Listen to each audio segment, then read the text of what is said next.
Hola, buenas chicos, bienvenidos a nuestro video podcast. Les saluda el profe Cristian y hoy hablaremos de la serie estrella de Netflix y más popular de los últimos años, El Juego del Calamar, segunda temporada.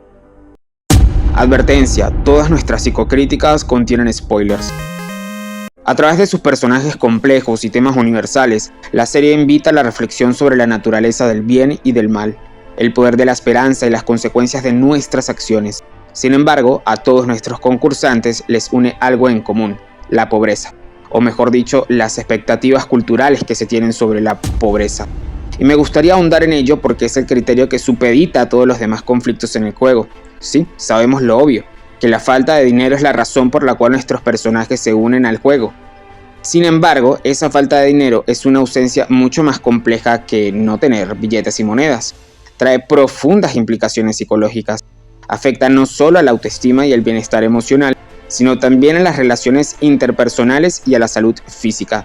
Es importante reconocer que la pobreza no es una elección, sino una situación que puede afectar a cualquiera y que requiere de soluciones a nivel social y económico. Definitivamente nadie elige ser pobre. Y yo me pregunto, ¿acaso hemos trabajado bien el tema de la pobreza como humanidad? ¿Hemos malidealizado la pobreza? Bueno, tendríamos que rebuscar los viejos conceptos de la pobreza. La pobreza es un estado de privación de recursos básicos como alimentos, vivienda, educación y atención médica.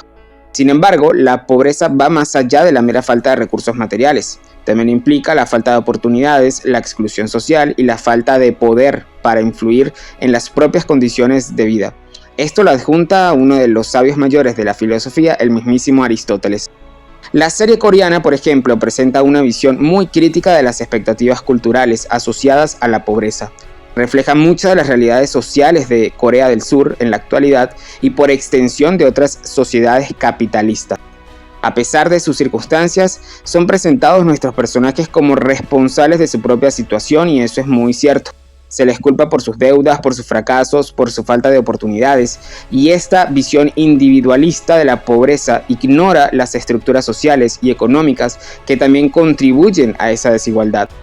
Esto refleja la idea, por ejemplo, de que los pobres son más propensos a tomar riesgos desesperados para mejorar su situación. Los juegos son una metáfora precisamente de ello, de esa sociedad capitalista o intercapitalista o intersocialista, donde la competencia laboral es feroz y donde solo los más fuertes sobreviven. Los personajes pobres se ven obligados a competir entre sí por recursos primarios. La serie nos muestra cómo la pobreza no es solo una condición económica, sino también una experiencia social y psicológica que puede tener consecuencias devastadoras en la vida de las personas. Hay un fuerte arraigo y una fuerte dependencia entre los personajes, pues se asume que las personas en pobreza dependen de la ayuda externa, como en este caso una macrocorporación que les da dinero a cambio de un juego, y no son capaces ellos mismos de salir adelante por sí mismos. También representa la falta de oportunidades, pues se cree que las personas pobres carecen de las habilidades y oportunidades necesarias para mejorar su situación. Estas expectativas contribuyen a perpetuar la pobreza al crear barreras sociales y económicas que dificultan aún más la dinámica social. La serie en su segunda temporada además no escatima en criticar el capitalismo, pues uno de los temas más recurrentes de esta temporada es el uso de las criptomonedas, ya que varios personajes vienen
profundiza mucho más en la segunda temporada es la intención lúdica. La tensión lúdica, es decir, la ansiedad y el nerviosismo generados por la incertidumbre y el peligro inminente, juega un papel fundamental en la trama y tiene un profundo impacto psicológico en los personajes. La constante amenaza de muerte genera niveles extremos de estrés y ansiedad en nuestros participantes, y esto puede manifestarse en síntomas físicos como la taquicardia, la sudoración, la dificultad para respirar, así como síntomas psicológicos como el miedo, la paranoia o la desesperación. Los juegos traumáticos, y bastante que son traumáticos, dejan una huella profunda en la psique de los participantes, generando flashbacks, pesadillas, dificultades para dormir, dificultades para establecer incluso las relaciones interpersonales. Hay diversos cambios de personalidad y la lucha por la supervivencia transforma la personalidad de los personajes. Incluso algunos pueden volverse más agresivos y manipuladores, mientras que otros pueden desarrollar un sentido de solidaridad y empatía. La tensión y la violencia constante además pueden llevar a esos participantes a deshumanizarse y deshumanizar a sus oponentes, facilitando así actos de crueldad. Con los demás pues son objetos, es un sálvese quien pueda. Y en esas circunstancias los demás no son humanos, son objetos que se cosifican. El único humano soy yo, que soy la prioridad. La lucha por sobrevivir también puede hacer que los participantes pierdan su sentido de identidad y se vean a sí mismos únicamente como piezas en un juego. Y esto va a impactar directamente las decisiones, incluso orgánicamente y cerebralmente. Por ejemplo, el pensamiento a corto plazo se ve transformado por esa urgencia de sobrevivir que llevan a los participantes a tomar decisiones impulsivas basadas en el miedo, en el riesgo, en el temor, en la desesperación, en lugar de considerar las consecuencias o esas decisiones a un largo plazo. La tensión puede llevar también a los personajes a actuar de manera muy irracional, poniendo en riesgo tanto su propia vida como las de los demás, y los organizadores del juego están explotando esa tensión, se valen de esa tensión para manipular las decisiones de los jugadores. Lo único que les interesa a ellos, al fin de cuentas, es asegurarse de que el juego siga adelante. Además, los juegos del calamar, ya por su propio nombre, juegos del calamar, generan tensión. El éxito de esta serie y de su concepto en general ha crecido tanto que al tan solo oír los juegos de calamar sentimos suspenso. De hecho, hay diversos estudios, por ejemplo, que confirman que en Corea al menos el 25% del público asocian calamar con tensión. La palabra calamar con tensión. Tanto es así que el consumo del calamar, ha reducido vertiginosamente en el último par de años. Esto confirma que el juego de calamar también ya es un fenómeno social. También refleja situaciones de la vida real, es una metáfora de lo que ocurre día a día en las calles. Por ejemplo, en el mundo laboral, la competencia por un puesto de trabajo o un ascenso puede generar una competición intensa y de mucho estrés. Las relaciones conflictivas crean un ambiente de tensión dentro del clima laboral y desconfianza muy similar al de los juegos. Hay situaciones de emergencia como terremotos o inundaciones que pueden generar una tensión extrema y ponen a prueba la capacidad de las personas para sobrevivir. Es una metáfora, un desastre natural. Al final importa salvarme yo y nadie más. La serie nos muestra cómo el miedo, la ansiedad y la desesperación pueden transformar a las personas, lo transgreden, lo modifican y los llevan a tomar decisiones que nunca hubieran imaginado.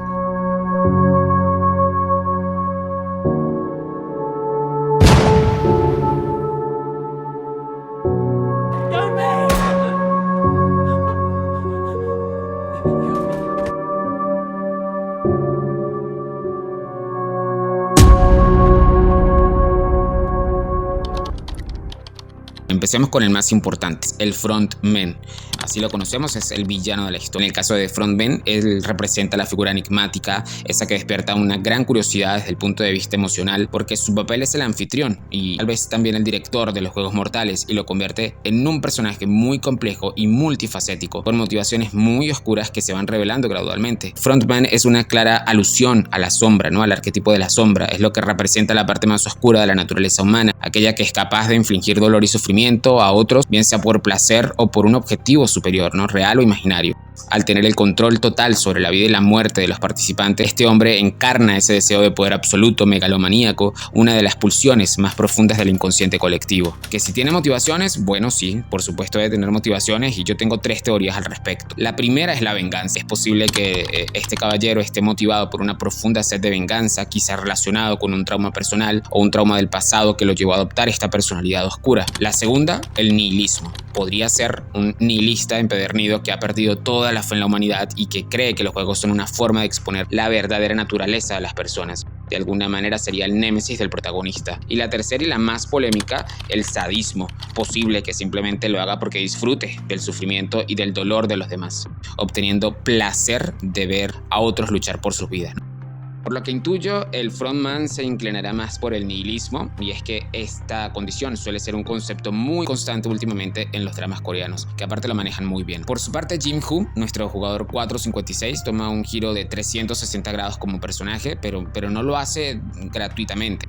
Quienes escriben la serie, creo yo, sean quienes sean, tienen mucho detalle y mucha planificación de sus personajes. Valió la pena que esperaran 2 años. El más claro ejemplo es precisamente Jim-Woo, quien va a regresar ahora a los juegos, incluso olvidando esa búsqueda de su hija en su viaje a Estados Unidos, y prefiere regresar a los juegos para detenerlos. ¿Qué lo lleva a tomar esta decisión? Bueno, es el resultado tal vez de un proceso psicológico complejo que involucra una combinación de emociones como la culpa, la empatía, el trauma, el deseo de redención. Sin embargo, Jim-Woo es un potente candidato a padecer estrés postraumático, y la mayoría de estos conflictos, ojo, suelen disiparse desde la autogestión, es decir, desde la propia persona que hace insight y reconoce su trauma. Pero en vez de tomarse un descanso cualquiera, hay individuos que prefieren trabajarlo desde la acción, y esa es la autogestión, es la búsqueda del significado, un concepto esencial para la armonía emocional del ser humano. El significado es el por qué, el para qué y el con qué, entender la realidad de ese mundo, el significado de su vida. Y tal vez esa búsqueda lo lleva a realizar esta vendetta, a realizar esta venganza, porque quiere redimir la culpa de su pasado y porque quiere encontrar un ancla de significado, un ancla emocional nueva a la vida. Quiere sentirse bien por haber hecho algo bien. Los mejores desarrollos psicológicos están, por supuesto, nuestros 2 protagonistas, también el reclutador, Negul, Thanos y Hyun-Joo. Tremendos personajes, ricos en matices y en estructura. Definitivamente era un personaje creado para molestar, y vaya que molestó. Hyun-Joo, muy complejo y de muy buena estructura. Los peores, Semin, In-sub, que casi son de relleno, y sobre todo Dae-Hoo, que resulta ser una completa decepción, o que es el mayor ejemplo de cómo destruir a un buen personaje. Sus decisiones son completamente ilógicas. Lo resumiré de esta manera: en 6 episodios eres un matón, colaborador, fortachón, resolutivo, entusiasta, el compañero de crimen que cualquiera querría tener al lado, pero en el episodio 7, de la noche a la mañana, en el último, terminas huyendo aterrorizado de las balas. Estos cambios emocionales y psicológicos pues no pueden prenderse y apagarse como si fuera a oprimir un botón y ya. Debe tener alguna logicidad, pero entiendo que seguramente ha sido la única manera que inventaron los guionistas para que no llegaran las municiones a tiempo. Y hasta aquí, amigos, esto es todo por el día de hoy. Esperamos ansiosos la tercera y la última temporada del Juego del Calamar. Para más psicocríticas como esta, suscríbete a nuestro canal y comparte el video. Soy Cristian Soto, hasta la próxima.